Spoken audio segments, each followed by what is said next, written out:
Welcome to the Soul Wisdom Project, the living blueprint of the soul, with me, Shakti Bottazzi, your host. Do you ever feel overwhelmed by your daily life as if something inside you is trying to get your attention? As an international teacher, shaman, and energy healer, I will bring the tools of a lifetime to guide you to explore how to live consciously, awaken your innate wisdom, integrating the design, development, and emergence of your divine blueprint.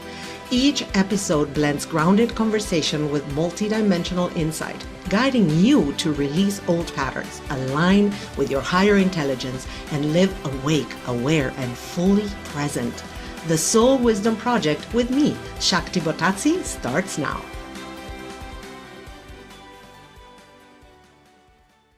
Welcome, brothers, sisters. Thank you for being here.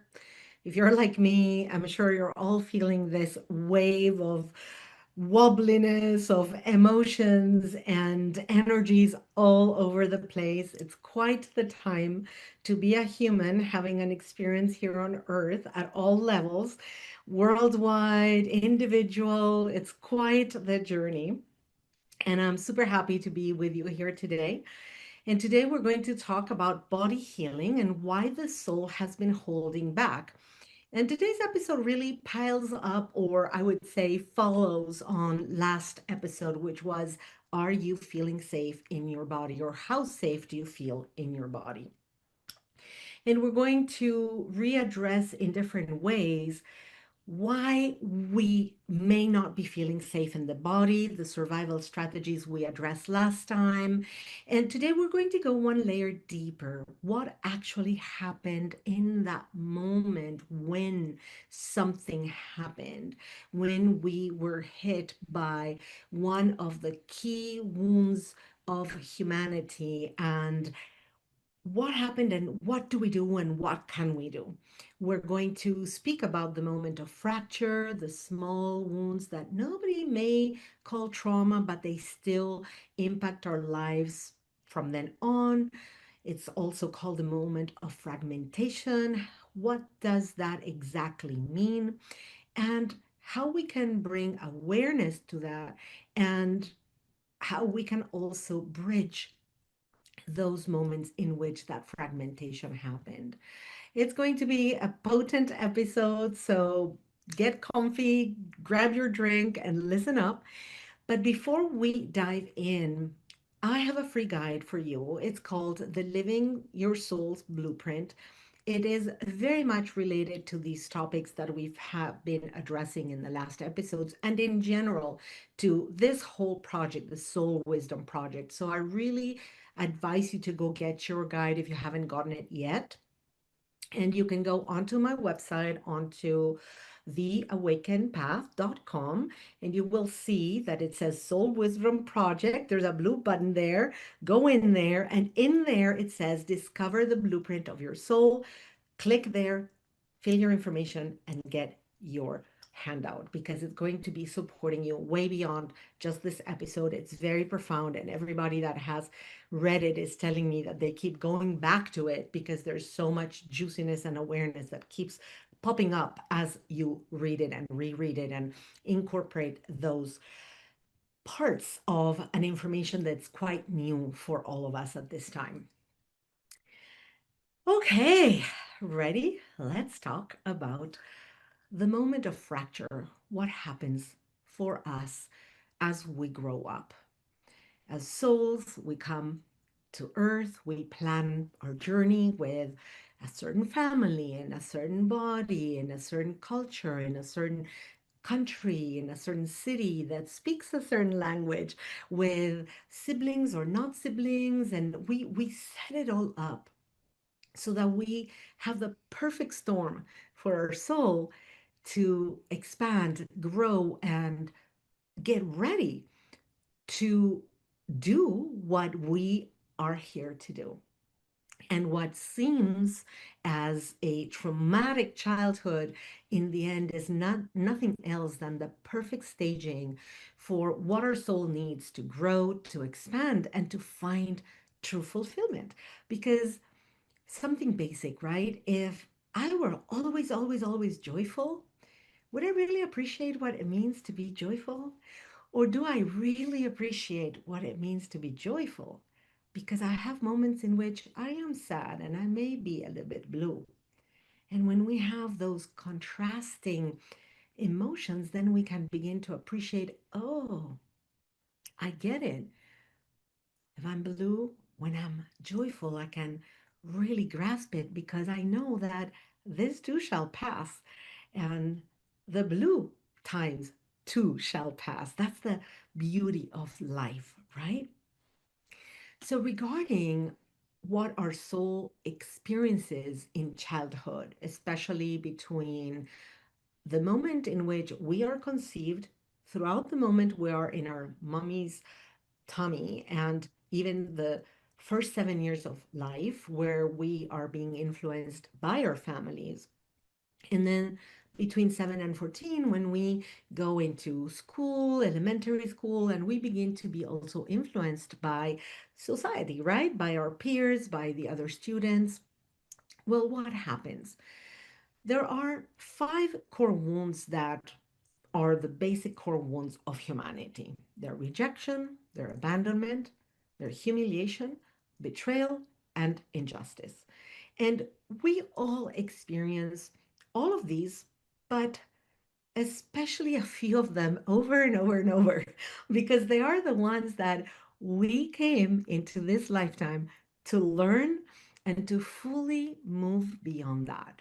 Most likely, because in past lifetimes, we've also had these same wounds, okay? So let that land for a minute. The wounds that you're confronting in this lifetime that come to you over and over again and show up in your life in all kinds of ways in which you can look at them are those that we call core wounds, and that most likely you have been also learning in past lifetimes. Wow, that's wild. And it's beautiful and it's amazing.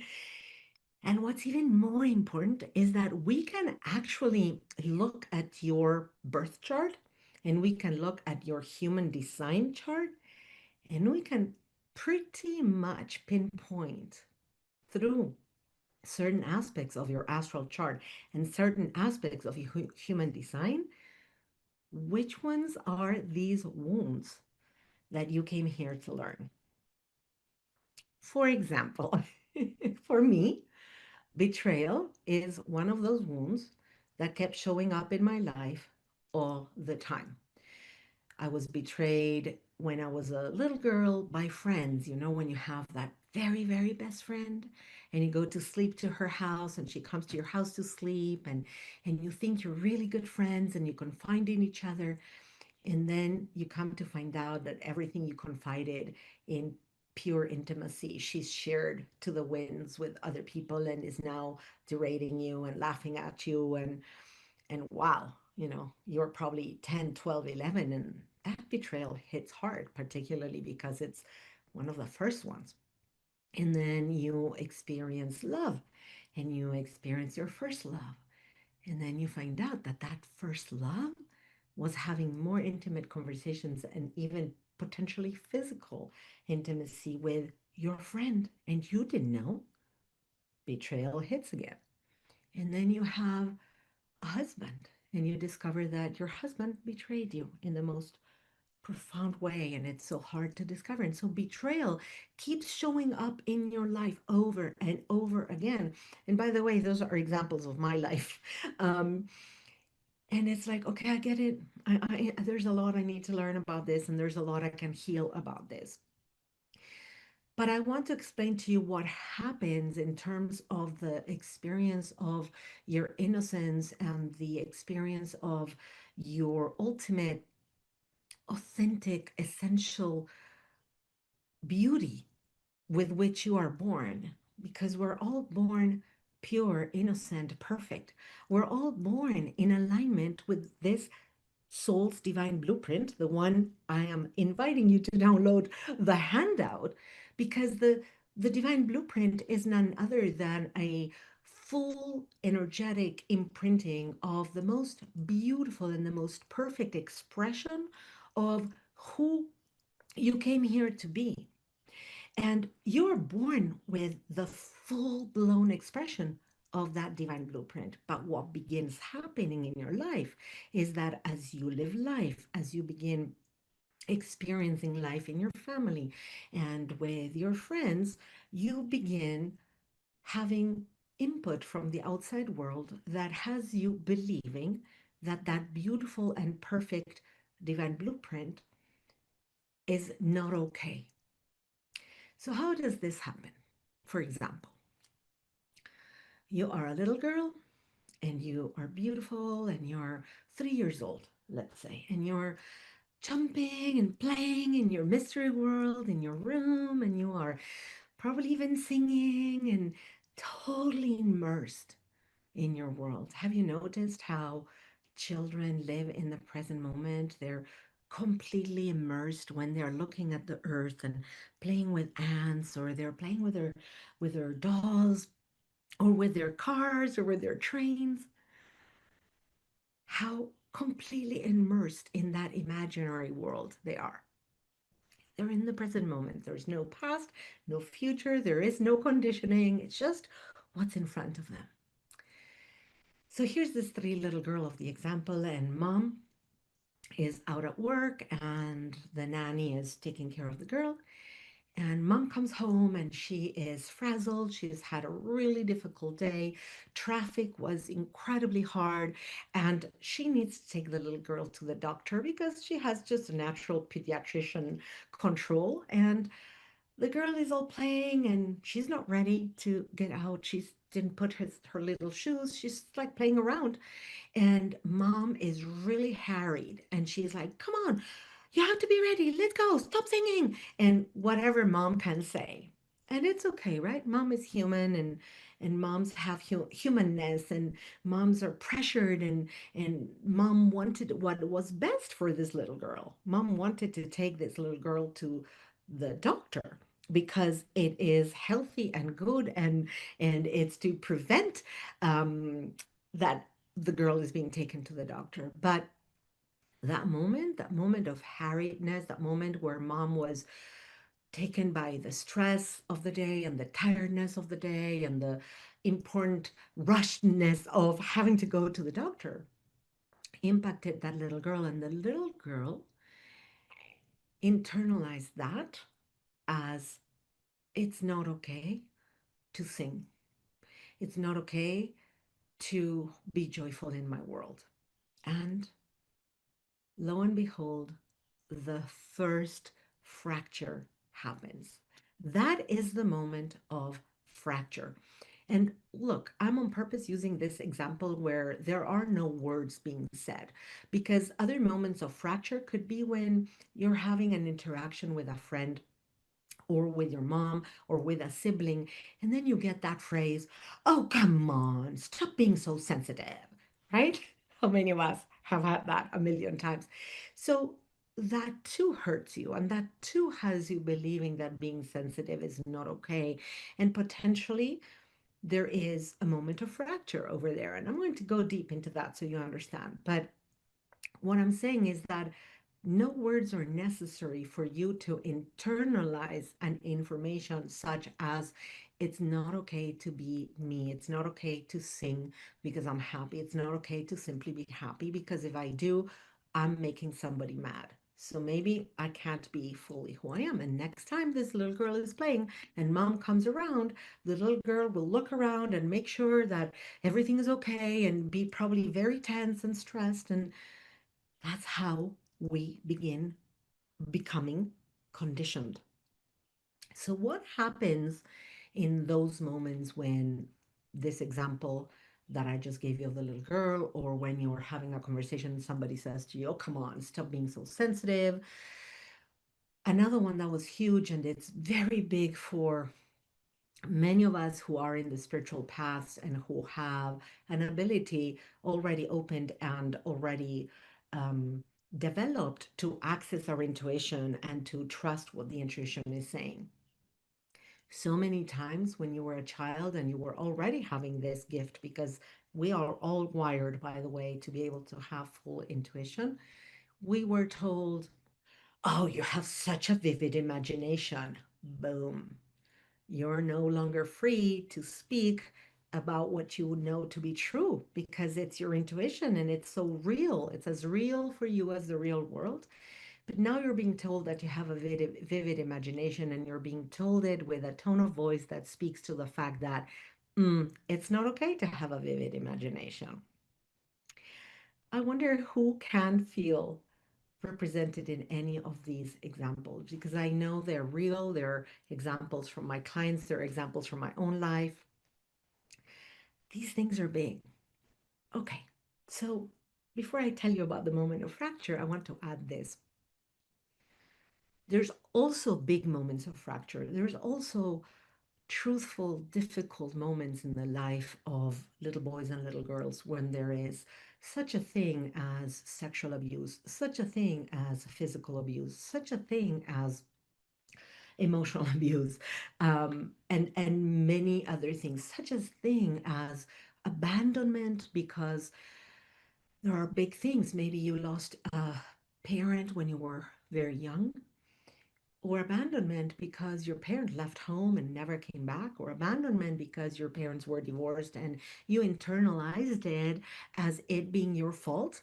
And nobody told you that mom and dad divorced because them as a couple had an issue.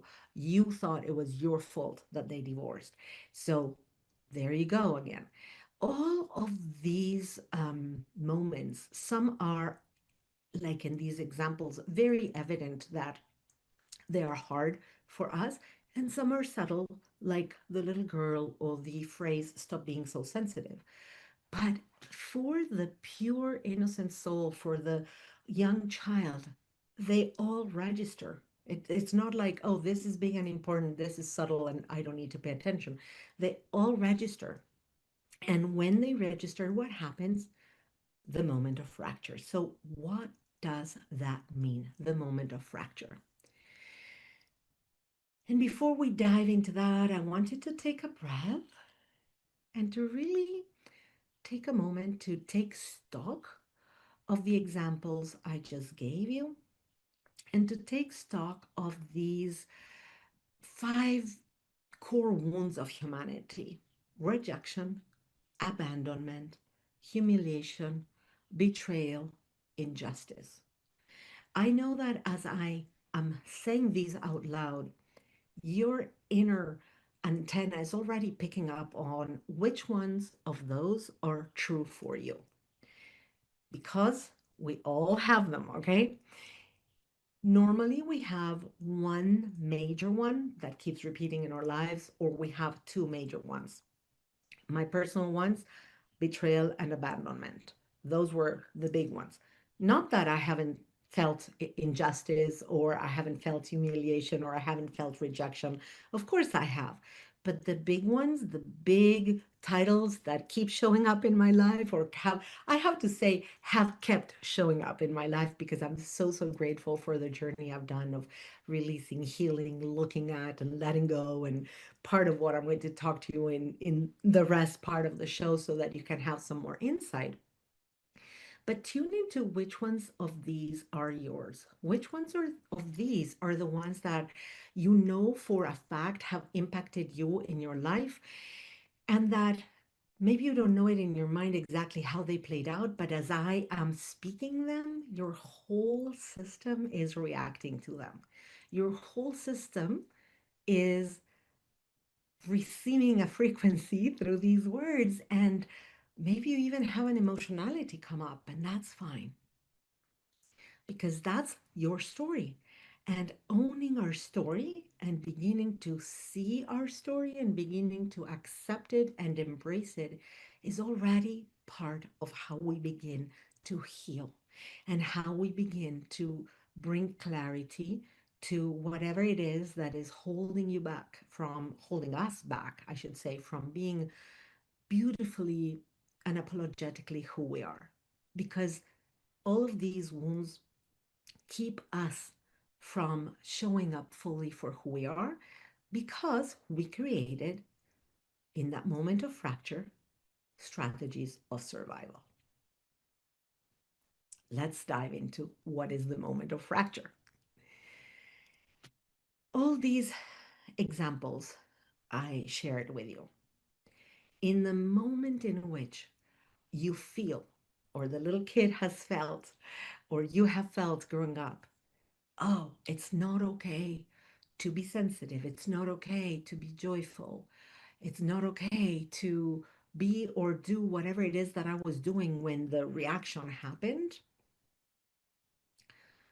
In that moment, there's a tender part of you, there's a tender part of us, of me, that felt too much, that it was super sensitive to whatever was happened and grieved too deeply.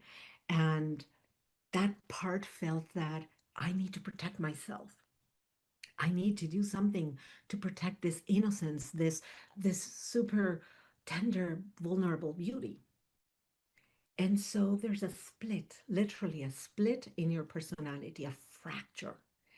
And one part, that tender part, gets hidden in a corner. And then there's another part, the courageous one, the fighter, the wild one.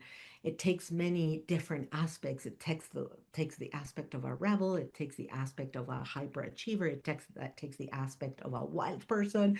It takes many different aspects, but that's the strategic part that has grit and that shows up in the world to protect that tender part.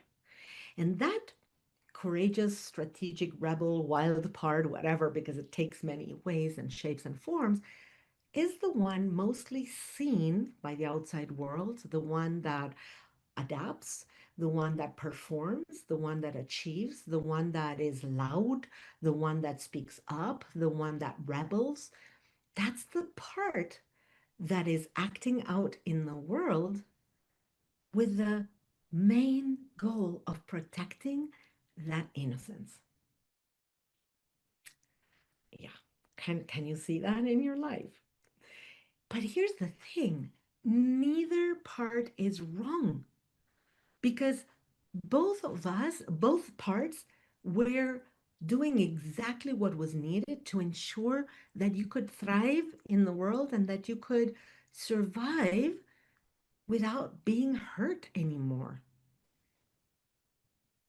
So those two parts split, fractured to keep you safe. Isn't that amazing? But of course, there's a cost to that, right?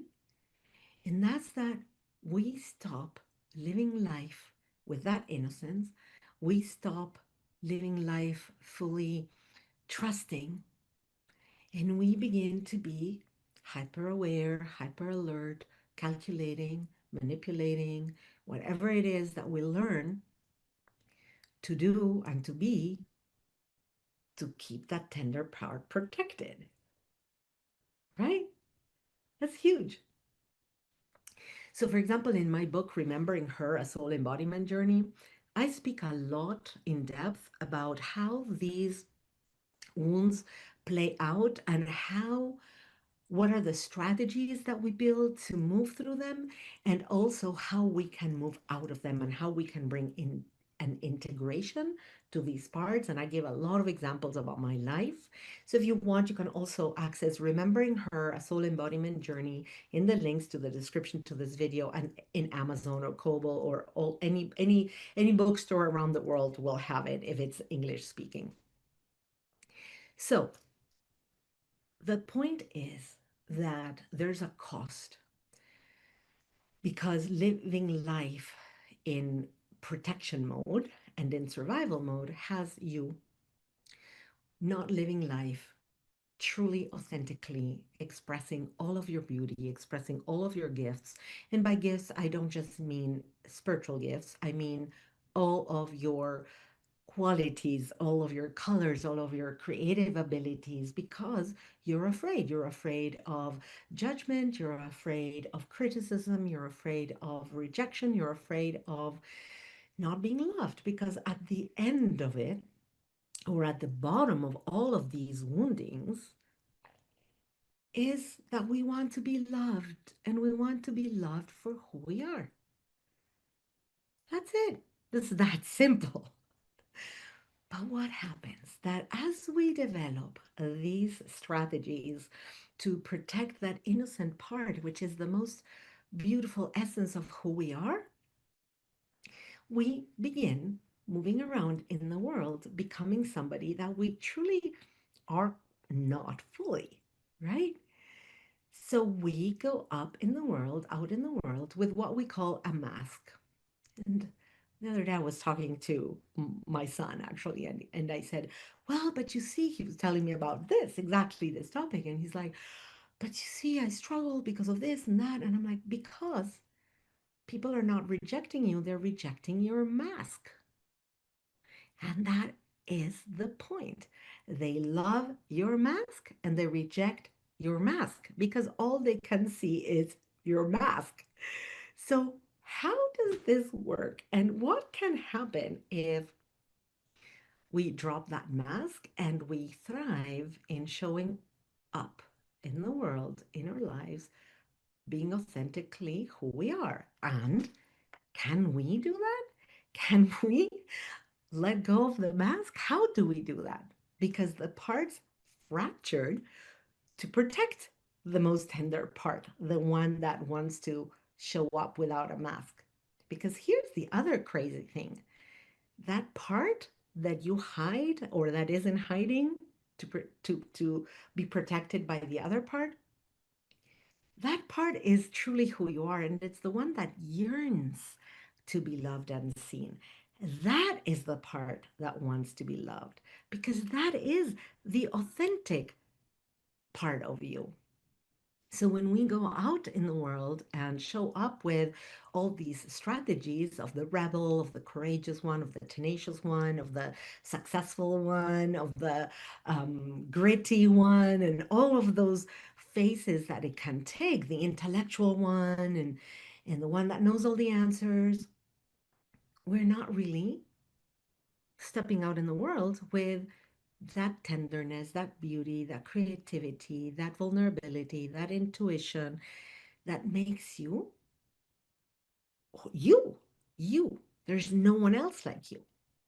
And that you is the one that yearns to be loved. So when you show up in the world and go around the world with the masks and people learn to love or reject the mask, they're never really loving or rejecting the true you. They're rejecting this actor or actress that's showing up. So I want to tell you what happens with that, but we're going to do that after the break. I'm going to take a 1 minute break and I want you to use this time for a second to tune into in what ways are you showing up in your life with a mask? What does that mask look like? Can you recognize any of the strategies I have been mentioning? And how do you feel about all of this that I'm sharing with you? When we come back from the break, I'm going to tell you two key aspects of that mask and what it means to live with and without it, and what can you do to move beyond the moment of fracture. We'll be right back.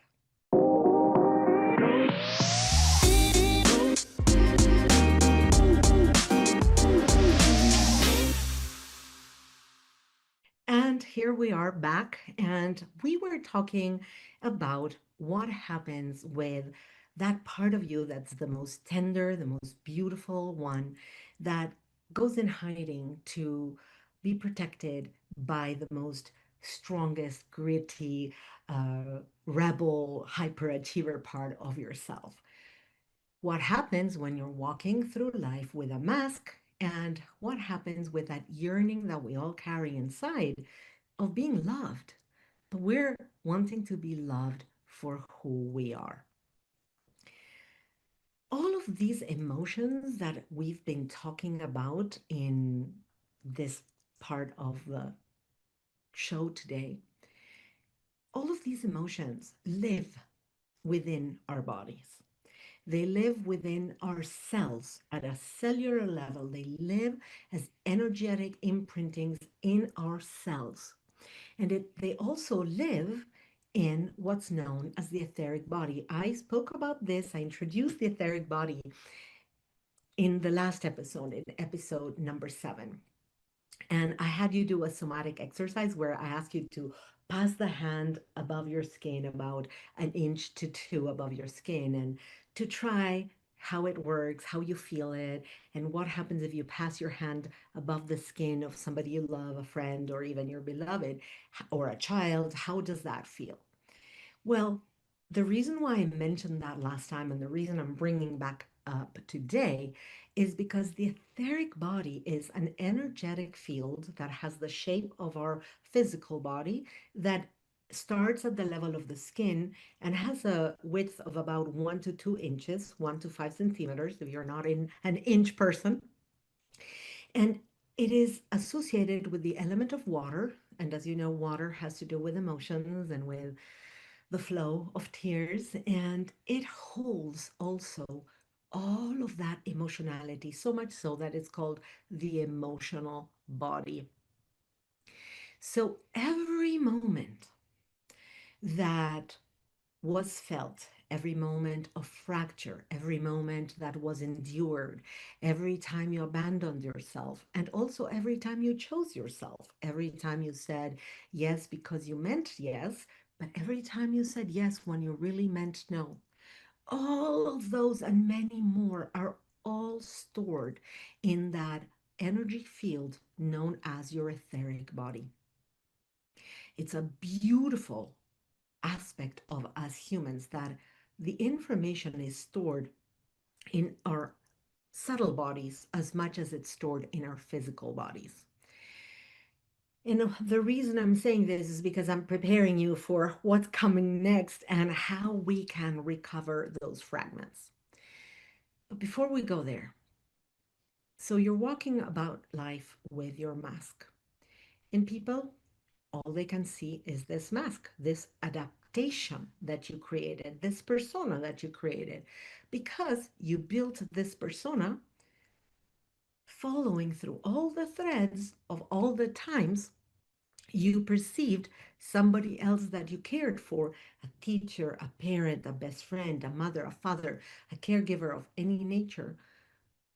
Every time you had any of those inputs and you internalize them, as in, it's not okay to be too loud. It's not okay to be too joyful. It's not okay to be impulsive. It's not okay to sing when I want to sing. It's not okay to laugh loud. It's not okay to dot, dot, dot. You fill in the blanks. Then we begin to say, oh, so it's not okay to be impulsive and it's not okay to laugh out loud. Maybe what I should do is become demure. I begin to talk in a different type of voice. I begin to create a stifling version of myself that I deem will be acceptable by all of the outside people and all of the outside environments that I read as judging me. So I try to fit into this idealized box of what is it that I think the world wants me to be and look like. And I began to perform. I began to perform to live up to those standards, which came from the outside. I internalized as mine, and I began to abandon myself more and more. And I began to adapt who I am to these idealized standards that are not even mine and that I may not even feel happy about, but it doesn't matter because all is done. Why? So that we can be loved. Because we're afraid that if I'm not this perfect persona, perfect quote unquote, within the limits of what I have understood, that is, that the outside world wants from me, then I will be judged, rejected, not loved, etc., etc. But then what happens? So I'm going about being this demure persona when in reality, I'm a wild curly hair woman that laughs out loud, that dances in the rain, and that just is big. in their personality. So I'm putting this persona in this small container and I find somebody that loves me.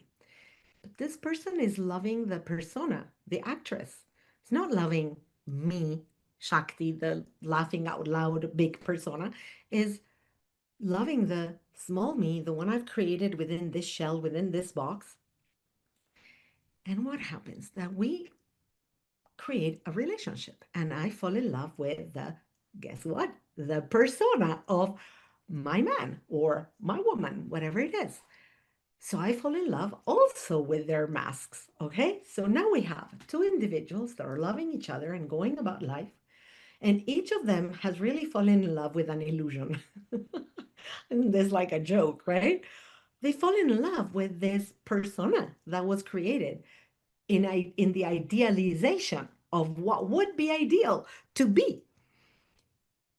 And as the relationship begins to go deeper, what happens is that inevitably, particularly in a loving relationship where you spend a lot of time together, parts of the authentic self begins to come out, sprout out.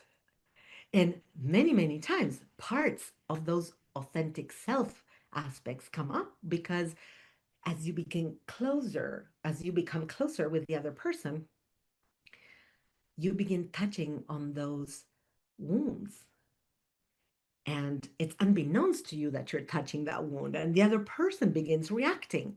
And you don't understand why they are reacting because their persona is not giving you any insights of why would they react. They seemed to be okay with that. But the wounded, tender aspect of you, the one that fractured and that went into a corner to be protected by this other part of you, that one is really struggling.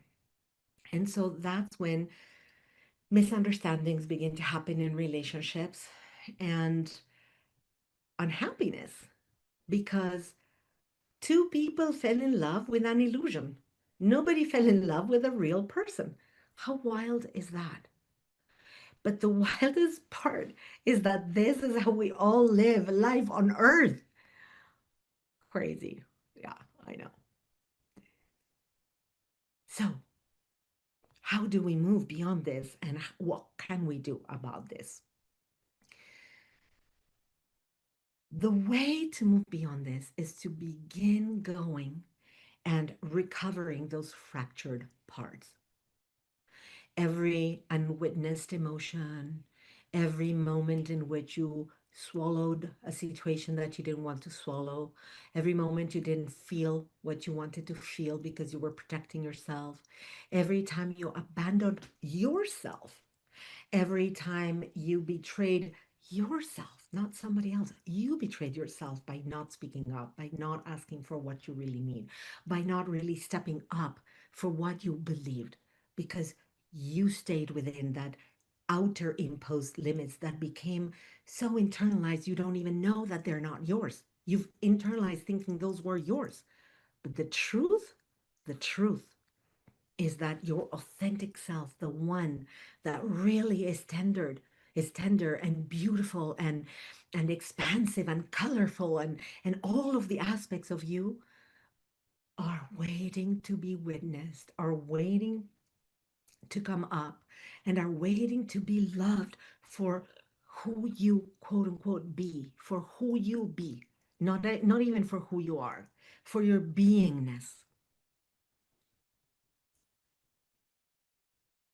Because beneath all of that structure, that's where all the fragments of you that split many, many, many times in your life, there's many fragments of you. They're underneath that strategic self. And it's amazing because they're there. You were never really broken. These aspects split so that you could be safe.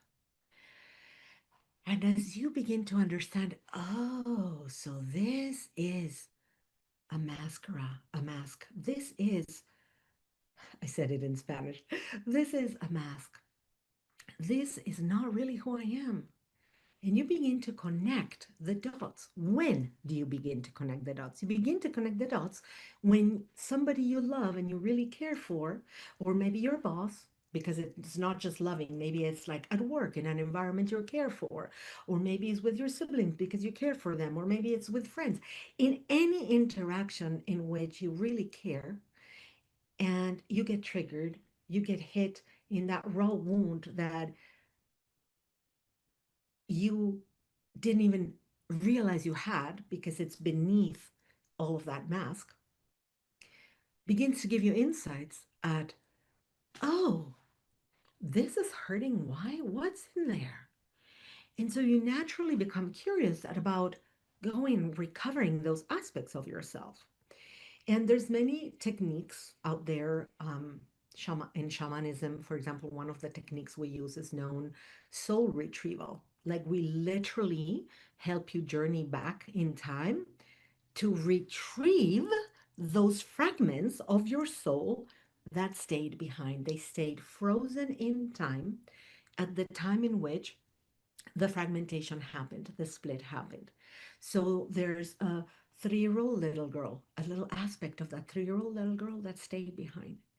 And there's an aspect of that 11-year-old that was betrayed by the friend that stayed behind. And there's an aspect of that 18-year-old that was betrayed by the first love that stayed behind. And oh my God, like I just said that and I realized how big this is. Can you feel that? Like I just had a wave of emotion pass through me because this is, I'm not talking about me. I'm talking about the collective unconscious. What I'm voicing, what I'm speaking has happened and is happening for all of humanity continuously. And so we can go, here's the hope, we can go and retrieve those aspects.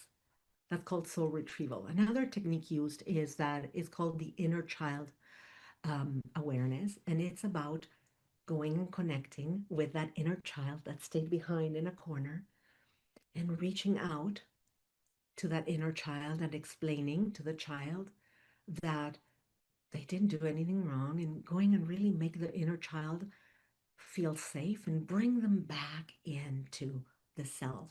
There's another a technique which is where you are uniting the fragments. You go and you speak to the two split parts and you have them dialogue and then you have an integration. So I just named 3 techniques. There's many more techniques, but there's many techniques in which, as coaches and healers, not just me, many and shamans, we work with people so that they can go and recover those aspects that stayed behind and that are yearning to be seen, and also to help the person who is now aware that that mask is no longer working, that persona that you have built is really not fulfilling anymore. Because that's also the other thing to say, that probably until the age of 40-ish, that persona you build is working. That strategy works pretty well for you. But there comes the time in our lives, which is when the planet Uranus goes opposite exactly the placement it had when you were born. It's called the Uranus opposition, and it happens anywhere between 38 years of age and 41-ish years of age, more or less. When that happens, that opposition of Uranus, Uranus is a big change maker, begins pushing you to get into that aspect of you for which your soul came here to shine and to live expanded and to really bring the gifts forth. And so Uranus, in opposition to where it was at the time of birth, begins activating that uncomfortable feeling of, I can't live not being my authentic self anymore. I can't live because I'm yearning to be loved for who I am. I want to understand why I keep being triggered, why I keep reacting instead of having the freedom to choose. Because this is the other thing that happens, is that as we live life through the mask, through this persona that we've built, we truly are living life in a cage. We're not free. And so when we recover those fragments of our soul, we gain freedom, freedom to be who we be, freedom to laugh, freedom to dance, freedom to create, freedom to love, freedom to unapologetically be who we be. And we begin to understand that it doesn't matter one iota what others think about you. Woo, what a concept. It doesn't matter because what others think about you tells you about themselves. They're mirroring themselves in you. Here's a secret. Others mirror themselves in you, both in the beautiful aspects of yourself, in the shining parts of yourself, and the shadow parts of themselves. The shadow parts of themselves that they cannot see by themselves because they're in a blind spot, they project onto you. So when you have somebody liking you or hating you, they're liking or hating aspects of themselves. What? Say what? Yeah, you heard me right. People are all the time mirroring themselves onto you. They're projecting themselves onto you. If they love you or they hate you, it's not about you. It's about them. So we might as well be who we are and be just unapologetically who we be so that when we do find somebody that does love us for who we are, at least they're loving the right person. They're loving the person that is the person that needs to be loved and not the mask. And if they reject you, cool. Clearly, we're not meant to be together. So it's okay if you reject me because clearly you and I are not a good match. But what if the two people meet in the mask and they love each other, but at the essence of it, they're not really a good match? Super, super unhappy marriage or unhappy partnership, unhappy friendship. Do you understand what I'm saying? I'm pretty sure like this is landing like mic drop, right? It's big. It's big.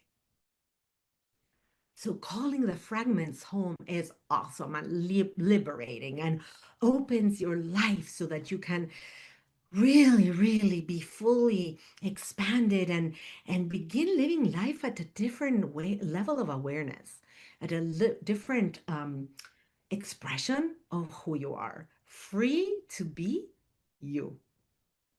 Yeah, it sounds trite, and yet it is so foundational. So foundational.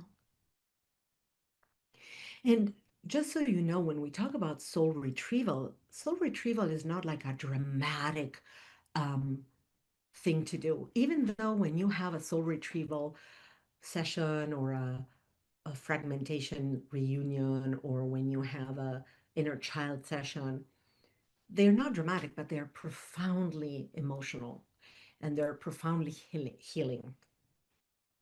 And what normally happens is that you begin to realize what aspects of the mask are truly a mask. You begin to recognize that, and you begin leaning into wanting to look inside and to figure out what's underneath this mask. You may not have used that word, you may not have realized that that's like a persona that you built, but the emotions are all there. You realize that there's something. Why are you being triggered when somebody says something which is doesn't make sense with the persona who you are? Oh, because there's something below underneath that that's really the one that wants to be witnessed. And the other thing that you can begin to do on your own, because by the way, you can work with me if you are really willing to go in there and go into like one-on-one sessions of deep, deep healing, or you can work with any other um, caregiver and any other, sorry, that's not the word, any other coach, any other healer to go and retrieve those aspects of your soul.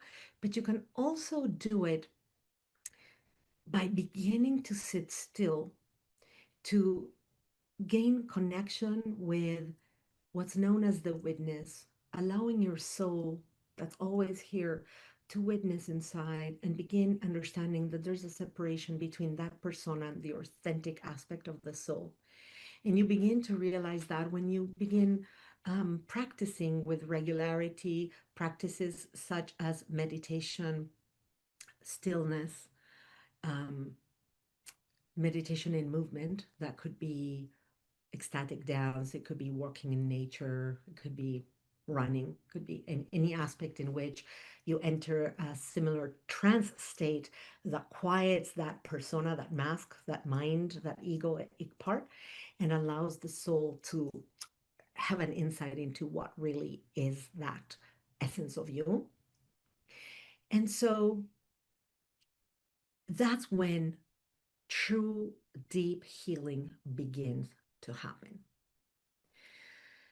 Ooh, we said so much today, right? So we spoke today about the moment of fracture, that moment of ordinary life of a child, a teenager growing up, where any of the five wounds become activated, and there's something that happens where the soul fractures, splits into, to protect the most tender part, authentic part of the essence, of the innocence of who you be as a soul. And another part that's more courageous, more rebellious, more gritty, that goes to the other side and begins creating this persona that can hold against all, and that can hold a persona that can live up to the perceived ideas of what the world outside wants you to be in order to be loved. Again, all false. But that is the belief we create. We create this belief that if I am hyperachiever or rebel or gritty or sportsy or whatever it is, then I will be accepted, and with accepted acceptance, I will be loved. It's like the other side of the wounds. Instead of rejection, I will be accepted. Instead of betrayed, I will be loved, right? All the things that we really yearn, because at the end of the day, all we want is to be loved. All we want is to be accepted for who we are. All we want is to connect at the deeper layers, levels of our being with another soul. That's it. That's all that we want. And then you look out into the mess that's this world these days. And you know what? All of the mess you see, at the foundation of it is the desire to be loved for who we are, completely played out in a very contortive and sick way. But power struggles, they're still the persona that thinks or believes that they need to be powerful so that they can be loved. It's all part of the same. So then we spoke about that moment of fragmentation. How does that work? What happens with the parts that hit? What happens with the parts that performed? How there's a cost of living life through that performance aspect. How, when we live life in this performed way, we begin to engage with others and have relationships with others that are not really engaging with our essence. They're engaging with this persona. So, are we truly fulfilled in a friendship where we're staying at a level that doesn't go really deep because we're not letting the person see our hearts? We're letting the person see that mask, that outside box. If we fall in love, are we falling in love with the real person, with the authentic persona, or are we falling in love with the outer shell that was created to have you believe that that's the perfect person that you want to love, and vice versa? Is somebody falling in love with you because they're falling in love with who you truly are, or are they falling in love with your persona? And most importantly, how fulfilling is that love if what they're loving is not truly you, but they're loving an aspect of you, which is a creation, just like an actress or actor on a stage. So that's a great one, right? Like when you fall in love with a great actor, Harrison Ford in Indiana Jones, you fall in love with Indiana Jones. Well, that has nothing to do with Harrison Ford, but that's who we fall in love with. And the same thing happens with you. People will fall in love with your Indiana Jones part, not with the true Harrison Ford part of you. And it's big. That awareness is big. And so as you acquire moments in your life of still awareness, of meditation, meditation and movement, contemplation, all of these aspects in which you make space for your soul, for that authentic self to be heard, listened, witnessed, because that tender part speaks in a very, very low voice, you begin to realize that nothing was ever broken. The witness realizes that actually that aspect of me is ready to come home and be fully integrated again in all of who I can be. And then you begin to do your own work through just alone witnessing and calling in those parts, or you seek out some help, some coaching sessions, some healing sessions to do these aspects of the soul retrieval. And by the way, we can do that work together. If this touches you deeply, you can just go to my website, theawakenpath.com, and under work with me, there's many ways in which you can contact me, or even just by the contact form, just contact me and we can begin talking about what it is that you are needing and how I can support you. But this is sacred, sacred work. This witnessing, this reclaiming, is truly where profound transformations happen, where as you reclaim these parts of yourself that stayed behind, your life begins transforming in ways that leave you dumbfounded because you had no idea of how much freedom you were giving up by playing by these outside rules. We speak about outside authority and inside authority. You reclaim your own authority, allowing yourself to be seen for who you are, to be loved for who you are. And that grows in you a lot of space, a lot of joy. And you begin to create relationships that go beyond that mask and become truly intimate and meet you exactly where you are and exactly where you're yearning to be met and loved. And as you do this work, which is beautiful work, and by the way, it doesn't have to take a lot long, is work that is very magical, very quantum, very fast when you go, when you're ready. You just have to be ready because you are doing the work. If you work with me or with any other shaman or coach that can help you in this recovery of these parts of your soul, we cannot do it for you. You're doing it for you. We are your guides. We hold space for you so that you know you're safe and you can travel in time to retrieve these parts of yourself. Ooh, big, big stuff, right?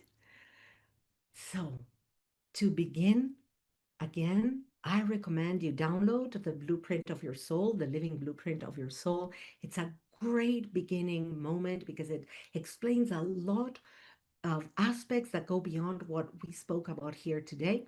So you can go onto the links to this episode and you can click that and download it directly from this podcast or wherever it is that you're watching or listening to, or you can do it directly from my website, theawakenpath.com, under the Soul Wisdom Project. Right there you will find the link. And if you're ready for a real personal one-on-one support, go to theawakenpath.com/contact and fill out that form. Tell me about me, tell me about you, and we will connect. I would love to hear from you. Feel free to send me messages and thank you for being here. Thank you for your willingness to look at life under this new lens, to play with me into this field of expansion. Our bodies have been holding so much. They hold wisdom, they hold pain, they hold joy. So let's go dig in, let's go reconnect with who we be. Let's allow those aspects of ourselves that are our authentic, beautiful, innocent selves to shine. And let's go dive deep and really choose a life where we can be free, when we can be joyful. And until next time, thank you. Shine bright. Thank you for joining me, Shakti Bottazzi, on the Soul Wisdom Project, remembering the living blueprint of the soul. Tune in every first and third Tuesday each month at 9 a.m. Pacific on Transformation Talk Radio. Continue your journey of conscious embodiment, integrating the design, development, and emergence of your divine blueprint. Deepen your exploration through my book, Remembering Her, A Soul Embodiment Journey, and discover mentoring and retreats at theawakenpath.com. Healing is possible. Your journey is sacred design in motion. To put overwhelm in your past, contact me at www.theawakenpath.com. Stay awake, stay aligned, and keep living your soul's wisdom. See you next time.